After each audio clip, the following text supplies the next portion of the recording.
मित्रांनो, ठिपक्यांची रांगोळी या मालिकेच्या आजच्या भागामध्ये अप्पू शशांकच्या हातावर झोपलेली असते. दुसऱ्या दिवशी शशांक उठून पाहतो तर अप्पू त्याच्या हातावर झोपलेलीच असते. तेव्हा तो स्वतःशीच बोलतो, माझा हात एवढा उघडला आहे, परंतु बाईसाहेबांना त्याचं काही एक नाही. असं म्हणून तो अप्पूचा हात हळूच बाजूला काढतो आणि दरवाजा उघडतो. त्यावेळी अप्पू जागी होते आणि शशांकला विचारते, खडूस तू कुठे चाललास? तेव्हा शशांक अप्पूजवळ जातो आणि तिचा हात पकडून तिला उठवत असतो. त्यावेळी अप्पू पुन्हा त्याच्या हातावर डोकं ठेवून झोपते.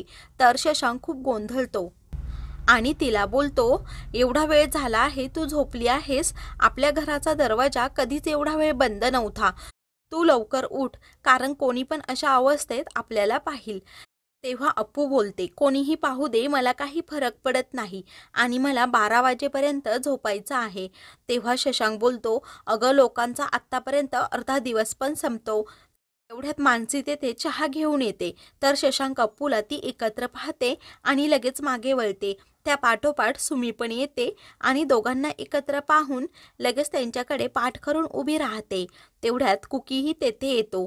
दोघांना एकत्र पाहून तोही मागे पाहतो. तेव्हा शशांक अप्पूला उठवत असतो.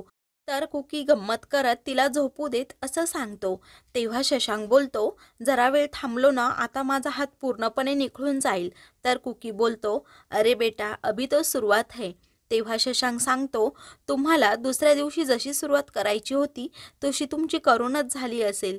असं म्हणून तो अप्पूला सांगतो, अपूर्वा, तू मला अगोदर सोड. अप्पू त्याला सोडत नाही. तेव्हा शशांक अप्पूला बोलतो, आता तू मला ही कोणती शिक्षा देतेस? तेव्हा कुकी सांगतो, शिक्षा नाही, हे प्रेम आहे बाळा. इकडे विठूदादा कोडे सोडवत असतात तर मोठे दादा हिशोब करत असतात. सुवर्णा त्यांना चहा घेऊन येते. तेव्हा विठूदादा सुवर्णाला सांगतात, आज चहा जरा कडवटच झाला आहे, माईंनी केला नाही वाटतं तुझ्यासारखा. तेव्हा सुवर्णा चिडते. तर विठूदादा बोलतात, माईंच्या हातचा चहा मला खूप आवडतो. तर बाबी आत्या सुवर्णाला शांत करत चहा छान झाल्याचं सांगते. त्यानंतर मोठे दादा माईविरुद्ध खूप काही बोलत असतात. तेव्हा विठूदादा बोलतात, माझ्या माईला काही एक बोलायचं नाही.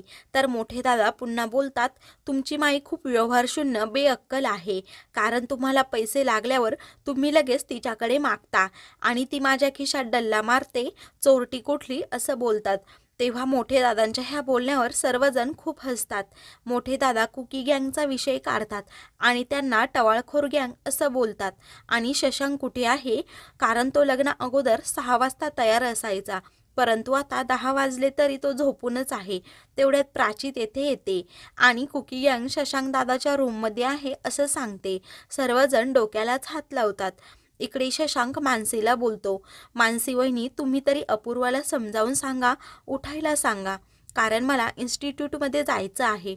तेव्हा अप्पू शशांकच्या हातावरून उठते आणि शशांकला सांगते की तू आज इन्स्टिट्यूटमध्ये जायचं नाही. असं बोलून ती शशांकला बोलते, तू हात इथेच ठेवून जा, कारण मला अजूनही खूप झोप लागली आहे. तेव्हा शशांक बोलतो, अप्पूचा टेडी कोणी लपवला तो अगोदर द्या. तेव्हा मानसी हळूच सुमीच्या कानात काहीतरी सांगत असते.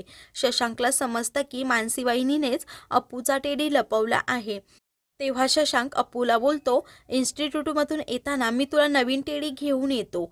तेव्हा कुकी बोलतो, त्याची काय गरज आहे, कारण तू तर खराखुरा आणि एक छानसा टेडी अप्पूसाठी आहेसच ना.